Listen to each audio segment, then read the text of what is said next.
Hello, everyone, and welcome to another episode of the Dr. Music Podcast. My guest today is singer Chez Kane. Chez is a Welsh singer who has a quickly growing fan base in now over 25,000 monthly listeners on Spotify. And she is featured in the Hot List section of New Artists to Watch in the current issue of Classic Rock Magazine. She is also has a front full page in Sweden Rock Magazine, which was exciting to see. Chez is set to release her second full-length record. Like her debut, it is on Frontiers. We love Frontiers here. It's called Powerzone, and it will drop on October 21st. Thank you so much for being here, Chez. Oh, thank you so much. I really appreciate it, and it's great to be here. All right. I have to ask you, are you proud of me for saying your name correctly? Yes, I am. I'm very proud. I've seen you speak in different interviews and publicly, and everybody says Chez, and that was my first thought, but I said to myself, Chez is chef in French. Yeah. Maybe you cook. Do you cook? Kind of. I like to cook cupcakes now and again. There you go. So maybe Chez on some days. I first heard your music, and I thought to myself, the melodic rock bands of the 80s that I loved, Vixen, Femme Fatale, that female fronted, melodic, just catchy, feel good stuff. I hear it and I just feel great. And that is special. I mean, it's really, really something. How did it, I know this story, but I want you to tell it because it's such a great story. It's such a hometown kind of story, how you got started and how Danny Rexon found you and met you. So I've been a singer all my life. It runs in my family. My dad's a singer. My grandparents have been in bands. So I was actually born into being a singer. It was all I ever wanted to do. I've been in a band with my sisters most of my life. But moving on, like fast forwarding up to now, Danny Rexon was wanting to start producing some music, and he wanted to do this style of music with a female singer. He wanted to bring back that 80s rocker today because he felt like it was missing in the market. And he found me on YouTube doing a cover of Vixen's Edge of a Broken Heart, and went on to contact me. We'd never met before. I went on to demo some songs for him. He put it to Frontiers. They liked what we were coming up with, and the rest is history, really. And me being like a massive fan of Def Leppard when I was 13, it's the band that introduced me to rock. Cool. It was just right up my street. There was no way I wasn't doing this. So I put all the hard work in, and I was like, do you know what? This is for me. I have to do this. and Danny Rexon, for people who don't know, most people know him from Crazy Licks. Yes. Another Frontiers band on that label, and Frontier specializes in this stuff too. It's just that melodic rock. They have it nailed down. It's such a great fit for you and Danny doing this. But Danny writes the stuff. He performs it, right? I mean, he does all the instrumentation on it. Yeah. You fit into it with your vocal. How do you get that from Danny? Does it come finished with a scratch vocal and you put your own spin on it, or do you sit down and construct the song? How does that come to you? What does he bring to you? So Danny, has written all the songs on both albums. He did say that I could write with him on the second album and on the first album, actually, because obviously he had some songs ready to go, because he had the idea of this project and was looking for a female singer to fit the songs that he had ready to go. But everything that I come up with isn't quite touching on the feel that he was going for and that I was seeing as well. So I've just let him, it's perfect. I don't need to touch it. So I've let him write all the songs, and I'm more than happy to sing them because obviously he's so tuned into this style of music. Mhm. But yeah, when he sends me the demos over, he's written the songs and they're actually got his voice on. Okay. So he demos them for me, and then I'll take the song and put my own singing style and spin on it. So yeah. Okay. Now, is Danny a singer? I mean, Danny does everything. The photos I see, and I want to talk about those because I'm a photographer myself, uh, are incredible. He plays everything on the album. Produces the album, right? Yeah. So the list of things that Danny doesn't do, is non-existent. The guy does everything. Does he? How is it when you get that voice on there? Is it, is he doing you, or is he? How much does it change? I guess once you put your spin on it and your voice. Well, obviously the keys are different Yeah. because he's got a male voice and obviously a female voice. But he'll send me stuff and then I'll just sing it the way that I feel in that moment. So obviously there'll be some influences there from how Danny's written the song, but then if I feel something might need a little bit of changing, I'll give it a go.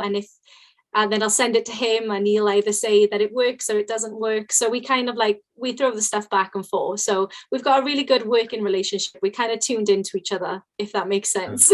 Yeah, absolutely. Well, you would have to, because these are great records. I mean, they're really, really great records. Oh, thank And you. and you are, when you think about the way this is done, it could very well, with a singer who isn't close to it like you are. I mean, obviously, it could sound distant. It could sound like somebody got plugged into these and isn't feeling them. You feel these. These are your songs. You make them yours. Oh, 100%. And the thing is as well, if Danny sends me a song and I'm not feeling it completely, that song won't go on the album. So he wants me to love them just as much as he does, because obviously I'm going to be performing them. And he said that that's very important to him. So we do have that communication. Yeah, yeah. And that was my next question is, if he brings in something that you just loathe, which, I probably does not happen very often, if ever. How's that conversation go? Danny, this is just awful. I haven't had to say that yet, though. I haven't had to say that at all. So I'm sure something will come up somewhere where I'm like, Danny, no. Not working for me. There has to be something that I really don't like that second verse, or, that's not something I feel comfortable with. Anything like that?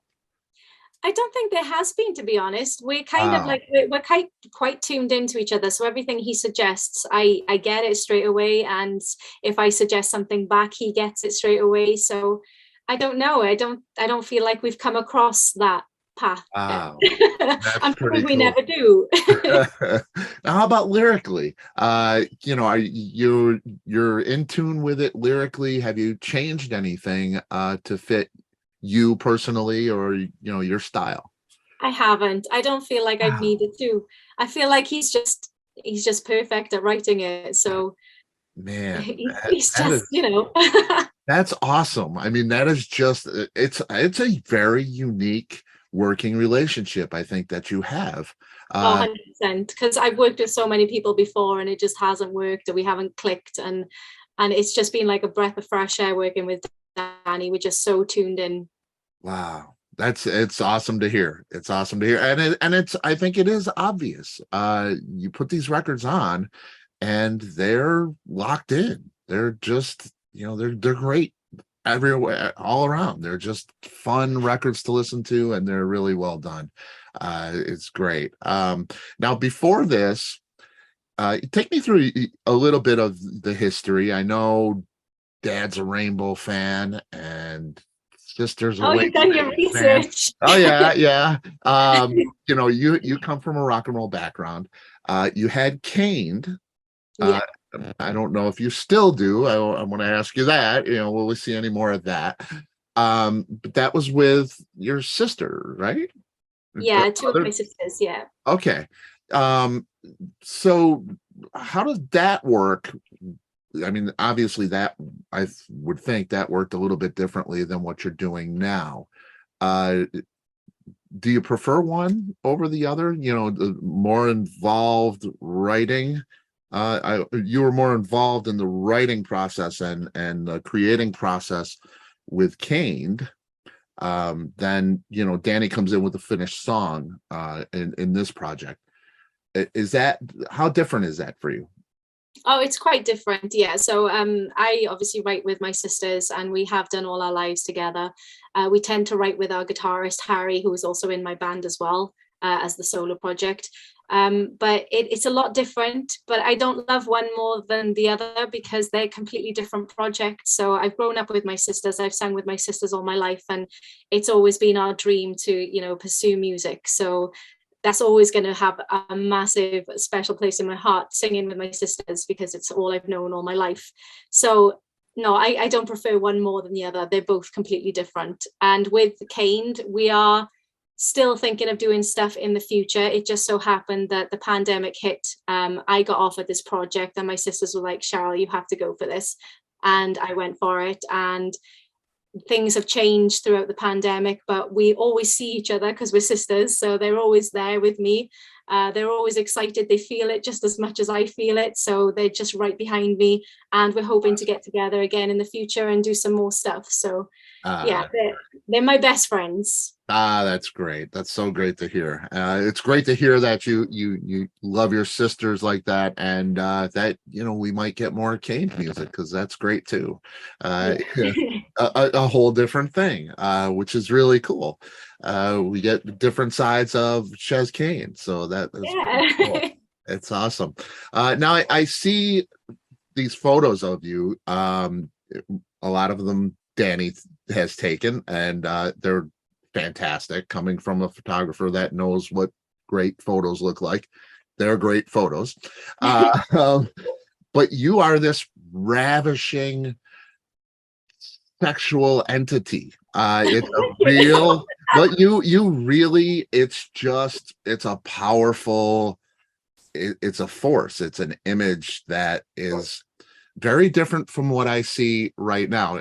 Obviously, I mean, everybody can tell that you are a beautiful woman. But there is a animalistic thing to those photos, that image. Is that an empowering thing for you? How comfortable are you with that? Do you like that? I'm finding it very empowering, yes. So obviously growing up listening to Lita Ford and Cher and stuff like that, I've always looked up to these powerful rock women. They're insane. They're so inspiring. And I never thought I could be like that when I was younger. I was always a singer. It was always something I looked up to, I idolized. I wanted to be like that. Never thought that I could. And now I'm stepping out of the box where I feel like I can do that, and it's me, and I'm like, oh my god, I can do this. Yeah. And I'm just enjoying it. It's very empowering. It's the image that I love, and it's the image that I want to put across. That's great. That's great. But I sit here and I'm with the girl next door. You're just adorable, and then I look at that photo and it's like, wow, that's intimidating.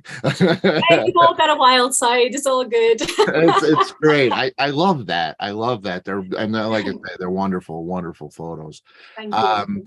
Is it ever a fear that your beauty might hide your talents? Do you ever, I ask this of a lot of women, especially, when you put across that image, a lot of times it's, people overlook, it overshadows the talent, which is tremendous.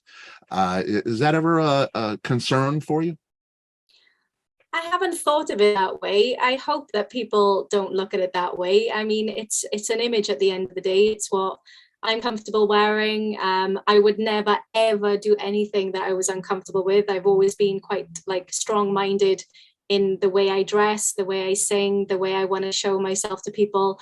It's all me. It's my control, and I'm comfortable with it. So if people are put off by the way that I am dressing, or if they feel like it's hiding the talent that they think that I might have, then I just don't think that they're my fans, if you know what I mean. Then they don't want to follow me for my voice. They're Yeah. just being, a bit petty, I think. Yeah, absolutely, absolutely. And there's that strength we love. I love that. I love that. Eric Martinson, that's a familiar name to me. I know Eric from Soto. Jeff is a much returning guest to the show. He's worked with Eric. You have Eric Martinson mastering this Powerzone record. Yeah.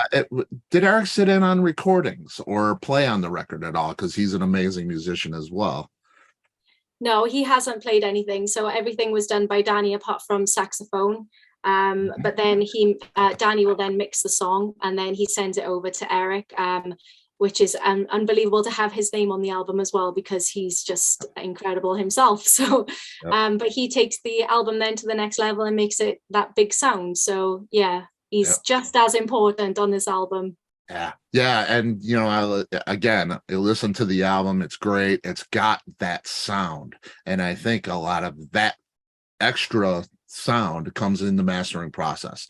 And Eric really putting those touches to it. He is one talented human being. Oh No doubt. yeah. You got quite a team there. No doubt.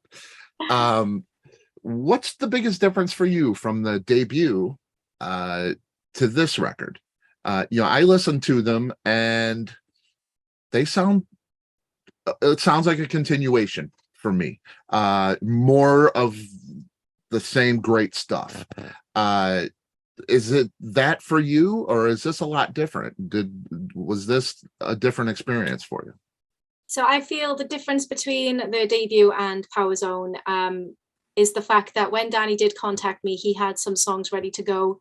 Some of the songs were older songs that he'd written for Crazy Licks that never got used for Crazy Licks. And I feel like he's gotten to know me a lot more now since we've done the first album, and he's been writing to suit my voice more. So I feel like we're growing, but in the right direction.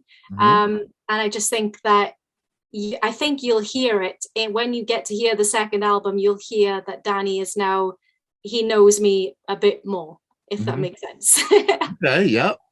And that's, more of that great relationship, the connection, chemistry that you guys have. It's really, really cool.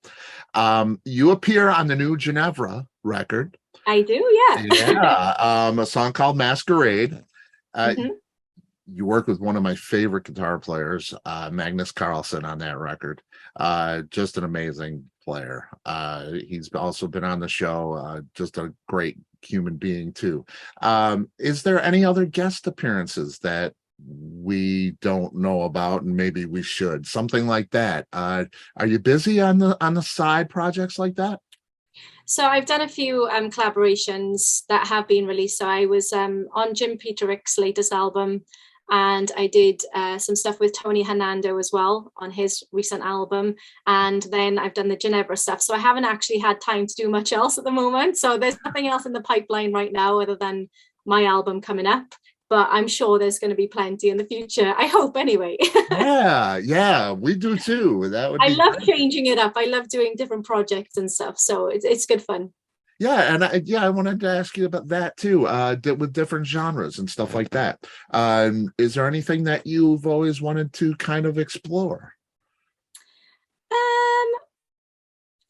Do you know what? I like a challenge. So anything that's challenging, I would love to be able to collaborate and do something with Eric, formerly of Heat, now in Skid Row. I've always wanted to collaborate with him, so I keep pushing that. I'm hoping that will happen one day. And yeah, he is absolutely killing it with Skid Row too. Yeah, What a great fit. something else. Talk about great fit. That's a great fit as well. You have that 80s rock sound. It has a bit of that pop sensibility to it. You have that sound, it very Vixen. Good, and they're great. They're like family for me, the Vixen ladies, and they would absolutely love what you're doing. And I hope that they can hear it if they haven't already. But some might say that you're a few small steps from a Katy Perry type of thing. It's just it has it's one right turn into more pop, and you could pull that off. Do you ever see your sound evolving to something like that? Would that be rather than a harder sound like you have with Caned maybe, which is a little heavier, to go the other direction and move into more of a pop sensibility? Is that something that you might see happening in the future, or would you welcome that? Oh, I don't know. I've never thought about it, to be honest. I like lots of genres of music, so I'm not like fully set on just rock music. If I like something, I like something, but it always goes back to rock for me. So everything that I've done has just happened to be rock music. But I would never say no if an opportunity came up and it was something that I was interested in doing. So I think it just depends on the opportunity and what's put in front of me. Excellent. I That's wouldn't say excellent. no. Yeah, yeah, I think it's good to always keep your mind open, Yeah. definitely. What do you do when you're not making music? So I actually work in a gym as well. Okay, awesome. Yeah, I'm a gym instructor and personal trainer. So All right, all right. Well, that explains a lot of the photos. You I look try and keep fantastic. myself fit and healthy as much as I can anyway. Yeah. Yes, and it shows. You look fantastic. I just saw a live clip as well. Uh, Really impressive live. It's just, I don't want to say it's like just like the record, because that's kind of it can be a negative thing, but it's just, there's it's not studio magic what you're hearing, folks, on these records. It's not an inventive thing. This, you can do this live, Thank you. outside of the studio. Really, really impressive live. Do you have a desire to tour? And do you have something tentative in the works? Oh, of course. Doing gigs and playing live is the best for me. I love singing live. It's always been something that I've been so passionate about. And I am going to be going on tour a week after the album drops. So I'm doing a 10-date UK tour, and then I head over to Belgium. I'm doing shows in Norway, Sweden, Spain, and then I'm coming over to the States next year for the Monsters of Rock cruise, All which I'm right. very excited about. And I'm hoping that's going to be the start of more shows in the US. That would be cool. Yes, that would be cool, because I'm in the Chicago area. Uh, Okay. and that's nowhere near Belgium. So it would be absolutely great to have you here. We would, it would be On my so bucket list. So wonderful. I hope that I get to tour over there. It would be amazing. I hope so too. I hope so too. What's, and I don't want to take too much of your time. I want to respect your time. What is the thing you'd like to do most in your life? Just continue to be able to make music. It's what I feel very passionate about. It's what makes me happy. It's all I ever think about. I love singing, so I would just love to be able to keep my health and keep my vocals to be able to carry on singing for as long as I can. We hope so too. We hope so too. And we hope you can do it in Chicago sometime. Yes, me too. Me too. Jazz, thank you so much for your time. I've been so looking forward to this for so long, and it's happened, and it's a wonderful thing. You are a fantastic human being, and a great singer. Powerzone comes out October 21st on Frontiers. People, check it out. It's just crazy great. Shez, I hope to have you back soon too. Oh, That would thank be you so great. much. All Thank right. you. It's been great to meet you. You too, and I hope to see you soon. You too. All right. Bye bye. Bye.